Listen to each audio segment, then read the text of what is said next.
একটি 6 থেকে 7 মাসের বাচ্চা যদি নিজে নিজে উঠে বসতে বা এমনি শক্তপোক্তভাবে বসতে না পারে, তাহলে সেটা কি চিন্তার বিষয়? একদমই নয়, এটা কোনোভাবেই চিন্তার বিষয় নয়।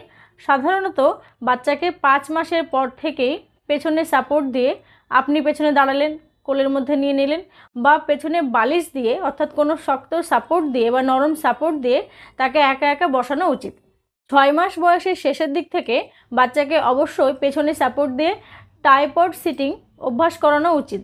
এই সময় কি হয়, হাতের মাসল এবং কোমরের মাসল, ব্যাক মাসল, এইগুলোকে কাজে লাগিয়ে বাচ্চাকে নিজে নিজেই বসতে উৎসাহ করানো উচিত।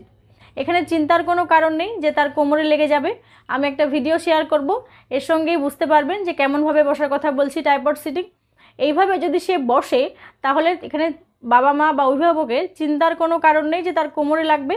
কারণ মাথায় রাখবেন যে 5 মাসের পর থেকেই বাচ্চার হাতের এবং কোর মাসল, ব্যাক মাসল এগুলো বেশ শক্তপোক্ত হয়ে যায়, তাই কোমরে লাগার বা ক্ষতি হবার কোনো সম্ভাবনাই থাকে না। মোটামুটি একটা বাচ্চা 7 মাসের পর থেকেই খাড়া হয়ে সুন্দরভাবে বসতে পারে এবং 10 থেকে 11 মাসের মধ্যেই বাচ্চা স্বাধীনভাবে নিজে নিজেই উঠে বসতে পারবে।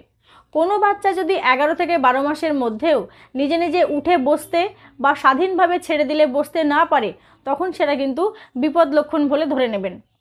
তো এই বিপদ লক্ষণ এড়াতে একদম আর্লি স্টেজ অর্থাৎ 5 মাস বয়সের থেকেই তাকে কিন্তু ট্রাইপড সিটিং এবং তাকে কিছু কিছু সাপোর্ট দিয়ে বসার যে অভ্যাস সেটা করতে হবে। এতে করে তার হাতের মাসল, কোমরের মাসল, ব্যাক মাসল এইসব মাসলগুলো শক্তপোক্ত হবে এবং এগুলোকে কাজে লাগিয়ে সে বসতে পারবে। এই ট্রাইপড সিটিং কি, অনেকটা এইভাবে হাতে ভর দিয়ে তাকে পুরোপুরি ছেড়ে দেওয়া, স্বাধীনভাবে কিছুক্ষণের জন্য ছেড়ে দেওয়া, তারপর আবার ধরে নেওয়া। এবার এই বিপদ লক্ষণ এড়াতে আরও একটি কাজ করবেন, যেটা আমি আগের ভিডিওতে অনেকবার বলেছি।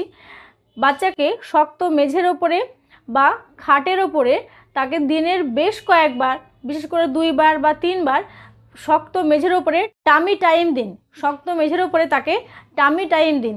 এতে কি হবে, তার যে সমস্ত মাসলগুলো শক্তপোক্ত হবে এবং সে সঠিক বয়সে উঠে বসতে পারবে এবং স্বাধীনভাবে বসতে পারবে। এইভাবে যদি একটু একটু করে বসার অভ্যাস করা যায়, তার হিপ জয়েন্ট, ব্যাক মাসল এবং কোর মাসল সমস্ত কিছু শক্তপোক্ত হয়ে সঠিক বয়সে সে উঠে বসতে পারবে। তাই আপনারা চিন্তার কোনো কারণ থাকবে না। তাই অনেক মা বাবা আছেন যে 6 থেকে 7 মাস বয়সে বাচ্চা উঠে বসতে পারে না বলেই প্রচণ্ড চিন্তান্বিত হয়ে পড়েন। চিন্তার কোনো বিষয় নেই, যে বিষয়গুলি বললাম সেগুলো মেনে চলুন, দেখবেন আপনার বাচ্চাও সঠিক বয়সেই স্বাধীনভাবে উঠে বসতে পারবে। এখনও যদি না করে থাকেন তাহলে শুরু করে দিন। ভালো থাকবেন, ছোট্ট পুচকেটার সঙ্গে সঙ্গে নিজেরও খেয়াল রাখবেন। ধন্যবাদ।